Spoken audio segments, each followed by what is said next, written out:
जय हिंद। चलिए स्टार्ट करते हैं प्रैक्टिस सेट नंबर 9।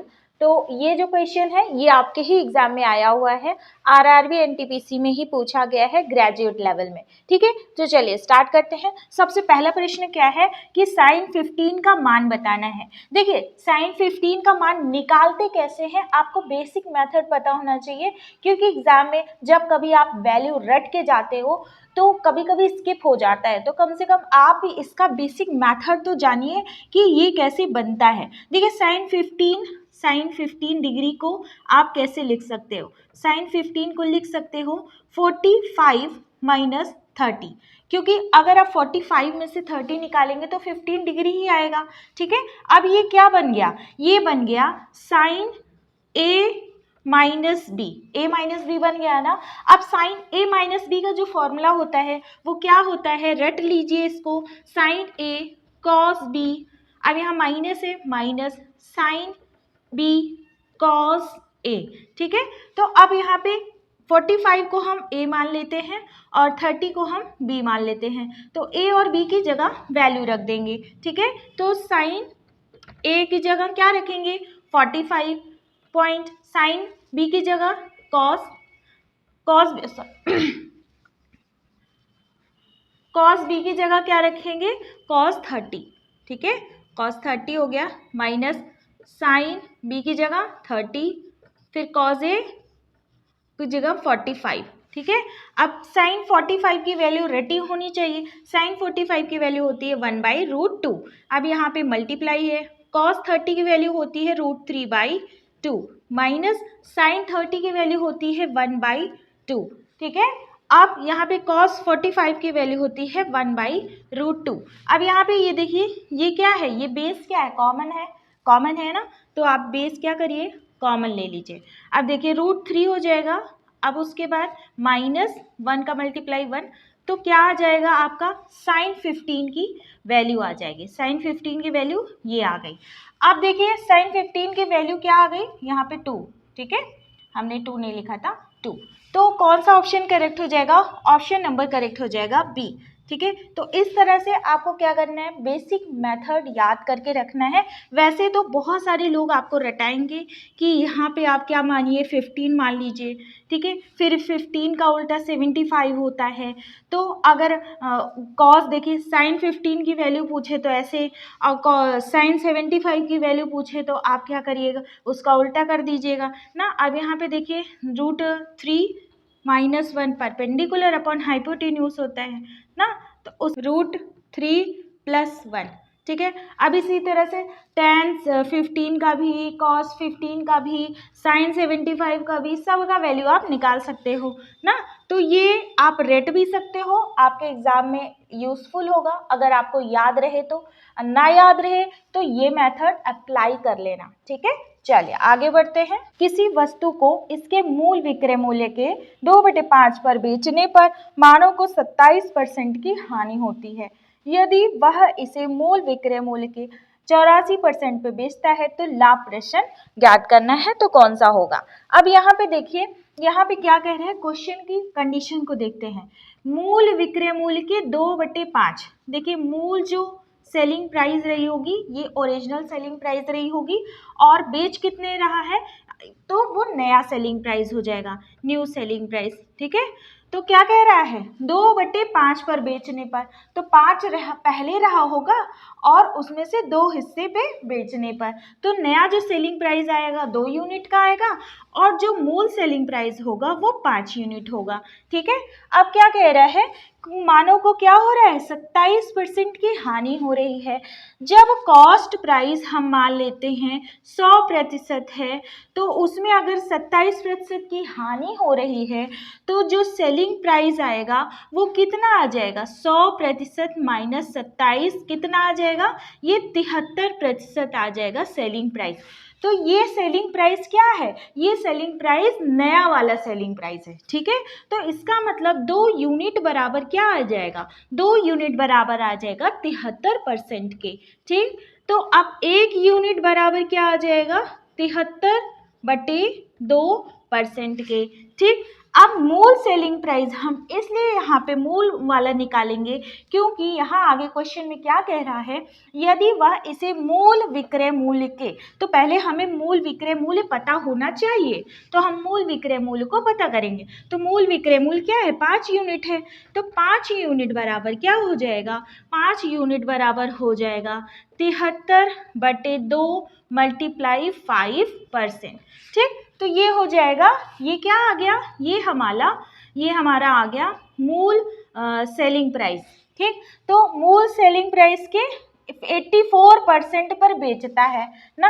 अब जो नया सेलिंग प्राइस इसने बनाया, इस मूल सेलिंग प्राइस का 84% पे ये नया सेलिंग प्राइस आया। ठीक है, अब ये नया सेलिंग प्राइस आया, तो मूल सेलिंग प्राइस यहाँ पे कितना है, 73/2 मल्टीप्लाई 84 मल्टीप्लाई 5, और यहाँ पे परसेंटेज है ना, तो 100 करेंगे। ठीक है, अब इसको चलिए काटते हैं, यहाँ पे काटते हैं 2 4 जा और 2 2 जा, तो यहाँ पे क्या आ जाएगा, सबको अगर हम सॉल्व करेंगे तो आ जाएगा हमारा 153.3 आ जाएगा, इतना आ जाएगा। इतना क्या आ जाएगा, इतना आ जाएगा नया सेलिंग प्राइस। ठीक है, नया सेलिंग प्राइस पर इतने पे बेच रहा है। ठीक, तो अब ये क्या कह रहे हैं, लाभ प्रतिशत पता करना है। लाभ प्रतिशत पता कैसे करेंगे, तो देखिए ये अभी प्रतिशत में है। ठीक है, ये अभी प्रतिशत में है, हमने यहाँ पे दिखाया ना, ये अभी प्रतिशत में है,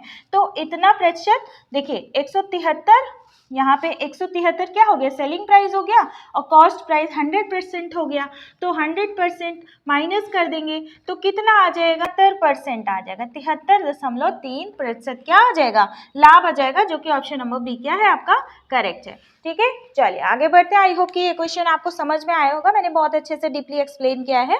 चलिए अब क्वेश्चन कह रहा है, एक शंक्वाकार तंबू में 30 व्यक्ति रह सकते हैं, प्रत्येक व्यक्ति के पास सांस लेने के लिए जमीन पर 5 मीटर स्क्वायर का स्थान और 120 मीटर क्यूब हवा होनी चाहिए, तो तंबू की ऊंचाई मीटर में ज्ञात कीजिए। देखिए इस क्वेश्चन की ट्रिक बताऊं, यहाँ पे आपको मीटर स्क्वायर दिख रहा है, इसका मतलब है कि आपको क्या करना है, ऐसी चीज फॉलो करनी है जिसमें एरिया आपको यूज होगा। ठीक है, अब यहाँ पे मीटर क्यूब है, इसका मतलब यहाँ पे वॉल्यूम भी यूज होगा। अब पूछ रहा है ऊंचाई।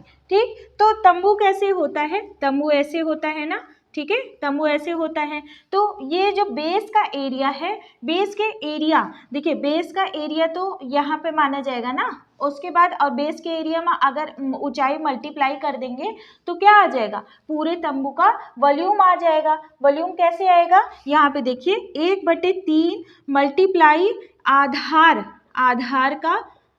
आधार का क्षेत्रफल। ठीक है, आधार का क्षेत्रफल मल्टीप्लाई हाइट, यही तो होता है वॉल्यूम, यही होता है ना वॉल्यूम। तो यहाँ पे हमने क्या किया, जो आधार का क्षेत्रफल, जो जमीन का स्थान का क्षेत्रफल है, इसके फॉर्मूले में हमने यूज कर लिया। अब यहाँ पे ये क्या, यहाँ पे ये मीटर क्यूब है, तो हमने क्या किया, हमने इसके वॉल्यूम को भी लिख लिया। ठीक है, वॉल्यूम का फॉर्मूला भी लिख लिया, उसमें आधार का क्षेत्रफल भी आ गया। ठीक है, अब इसको क्या करेंगे, इसको बराबर करेंगे, बराबर किसके करेंगे, 120 मीटर क्यूब के बराबर करेंगे। ठीक, अब आप ये सोचेंगे यहाँ पे तो 30 व्यक्ति दिया है, तो हम 30 का यूज कहाँ करेंगे, तो 30 का यूज हम नहीं करेंगे।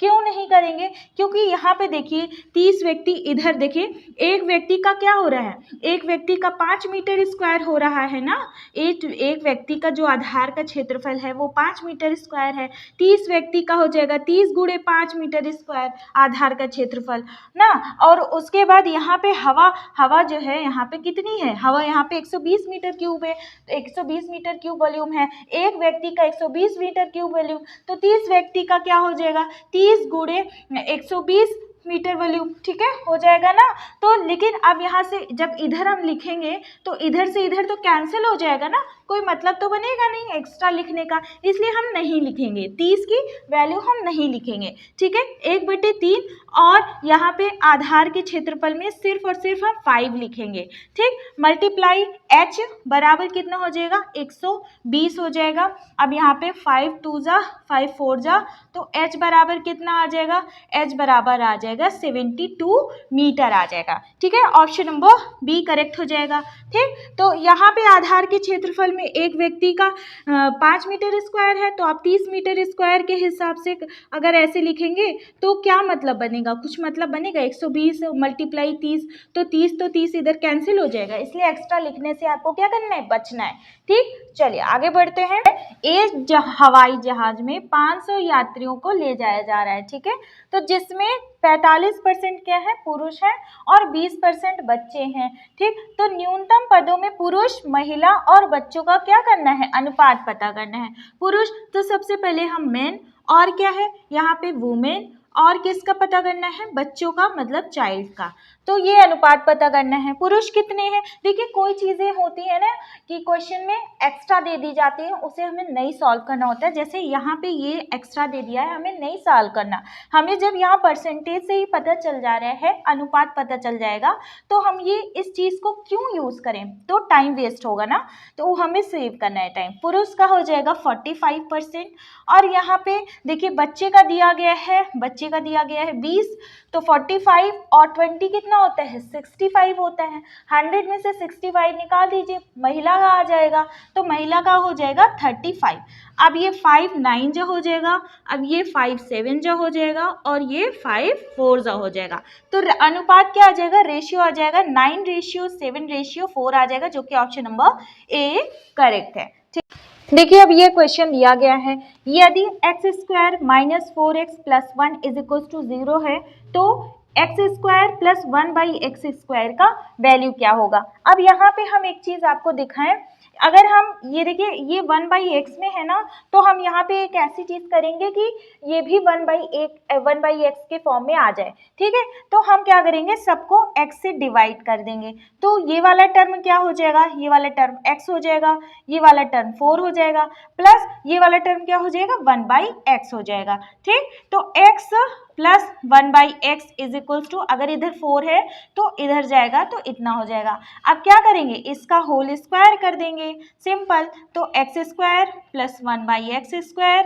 अब यहाँ पे +2 = कितना, 4 4 जा 16, और ये 2 इधर जाएगा, -2 हो जाएगा, तो कितना आ जाएगा, आंसर हो जाएगा 14। ठीक है, ऑप्शन नंबर सी करेक्ट हो जाएगा। तो x² + 1/x² की वैल्यू 14 आ जाएगी। ठीक, नंबर 6 क्या कह रहा है, एक समान ब्याज दर पर 2 वर्ष में साधारण ब्याज 60 रुपये और चक्रवृद्धि ब्याज 66 रुपये है, तो मूलधन पता करना है। देखिए ऐसे केस में क्या है, ऐसे यहाँ पे जो सिंपल इंटरेस्ट और कंपाउंड इंटरेस्ट क्या है, कंपाउंड इंटरेस्ट 66 है, सिंपल इंटरेस्ट कितना है, 60 है, तो कितना अधिक है, कितना अधिक है यहाँ पे, 6 ज़्यादा है। ठीक है, तो सिंपल इंटरेस्ट पहले साल का कितना रहा होगा, 30 रहा होगा, दूसरे साल का अगेन 30 रहा होगा ना, 30 रहा होगा। तो इसमें क्या, इसमें ये जो कंपाउंड इंटरेस्ट कितना प्रतिशत बना, मतलब कितना इस रेट पे चढ़ा, तो 6/30, मतलब कितना पर चढ़ा, 1/5% रेट क्या है, एक्स्ट्रा है, 1/5% रेट से चढ़ा। ठीक, तो अब क्या कर रहे हैं, यही जो प्रिंसिपल पे भी क्या होगा, प्रिंसिपल पे भी यही रेट परसेंट लगेगा, जो कि बराबर होगा किसके, 30 के। ठीक है, 1 साल के, तो प्रिंसिपल क्या हो जाएगा, प्रिंसिपल हो जाएगा 3 × 5 = 15, 150 रुपये क्या हो जाएगा, प्रिंसिपल हो जाएगा, जो कि आपका ऑप्शन नंबर सी करेक्ट है।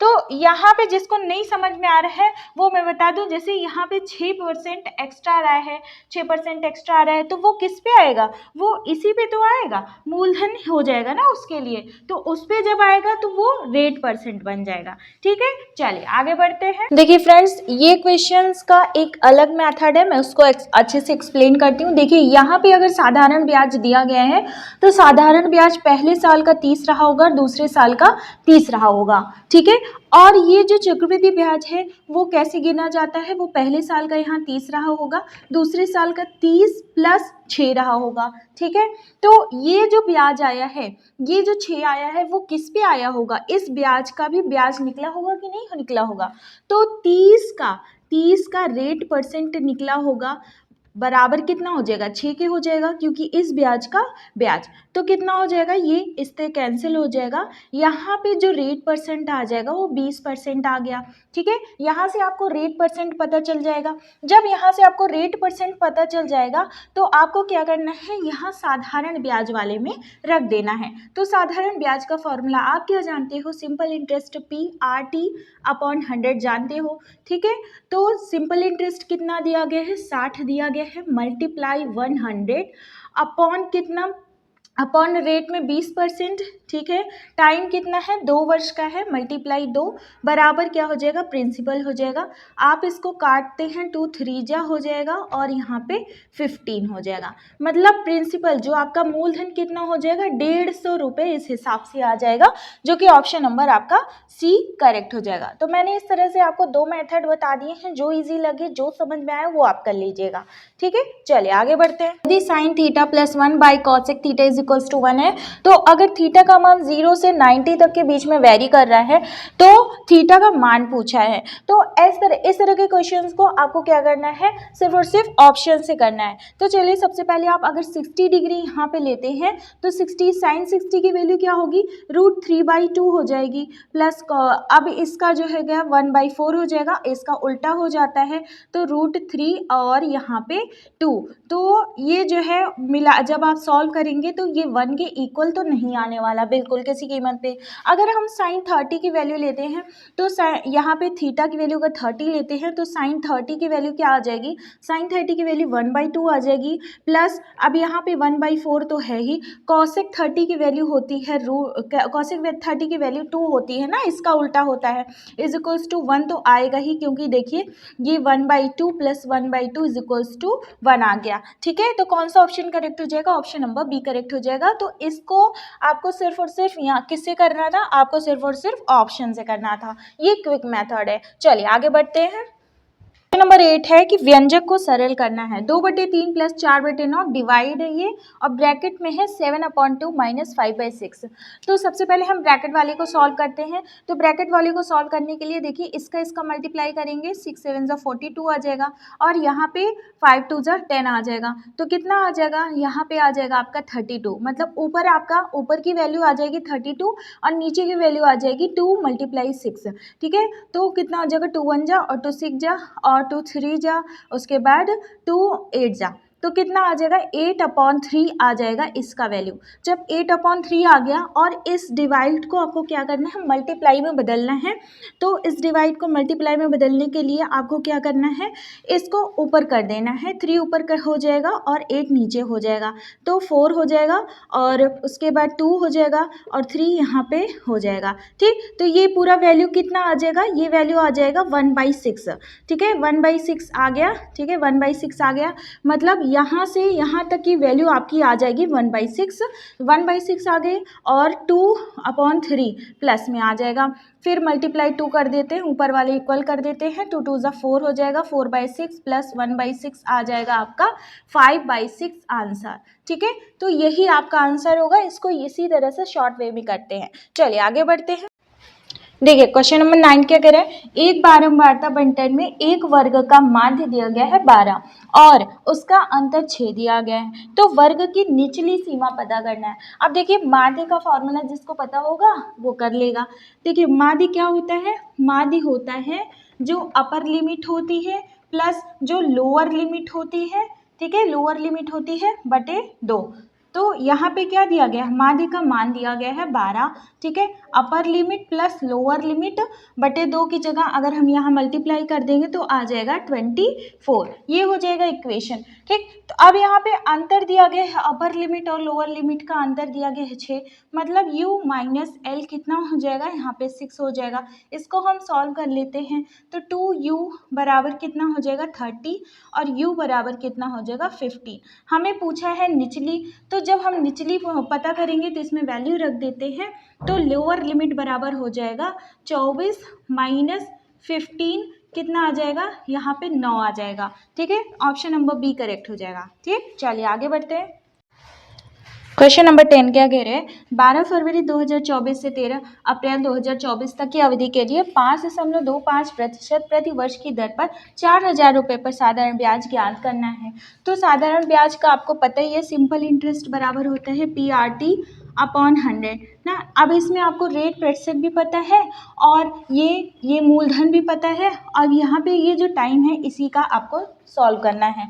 तो ये देखिए यहाँ पे टाइम जो है महीनों में दिया है, आप गिन लीजिए कितने दिन हैं टोटल। तो सबसे पहले ये देखिए 2024 लीप ईयर है, तो लीप ईयर में कितने दिन होते हैं, 366 दिन होते हैं टोटल।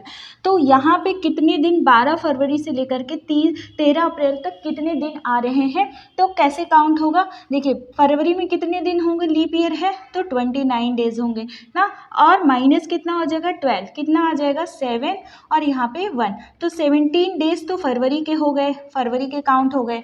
फिर फरवरी के बाद मार्च के कितने टोटल डेज, 31 डेज होते हैं मार्च में, और यहाँ पे अप्रैल में 13 दिन इन्होंने लिया है। ठीक है, कितना हो जाएगा 7 3 10 1 11, उसके बाद 3 3 6, 61 डेज हो जाएंगे टोटल। ठीक है, अब ये डेज हो गए, इसको ईयर में कैसे कन्वर्ट करेंगे, ये यहाँ पे 366 से डिवाइड करेंगे क्योंकि ये लीप ईयर है, तो ये ईयर बन गया। ठीक है, अब यही जो टाइम आपका आ गया यही यहाँ पे रखेंगे।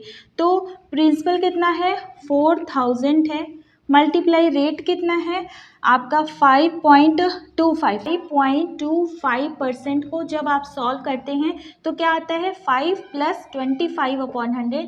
ठीक है, तो ये क्या हो जाएगा, ये 1/4 हो जाएगा, मतलब 4 5 20, 21/4 आ जाता है। अब देखिए ये जो रेट है ये 21/4% आ गया। ठीक है, तो 21/4% का मतलब हो जाएगा 400। ठीक, मल्टीप्लाई हो जाएगा, यहाँ पे टाइम क्या है 61/366, तो ये 6 बार में से कैंसिल हो जाएगा, 4 का ये कैंसिल हो जाएगा ना, यहाँ पे 10 आ जाएगा और 3 2 जा हो जाएगा, 7 हो जाएगा, 2 और 5 जा, तो कितना आ जाएगा 35 रुपीज़ क्या आ जाएगा, सिंपल इंटरेस्ट आ जाएगा, मतलब साधारण ब्याज आ जाएगा। आई होप कि आपको आज की क्लास समझ में आया होगा, और जिन्होंने अभी तक पुराने क्लासेस नहीं देखे हैं वो अच्छे से जा करके देख लें, क्योंकि जितने मैंने क्वेश्चंस कराए हैं सारे ही PYQs हैं और स्पेशल ट्रिक के साथ। फिर मिलते हैं नेक्स्ट क्लास में, तब तक के लिए बाय, टेक केयर, नमस्कार, जय हिंद।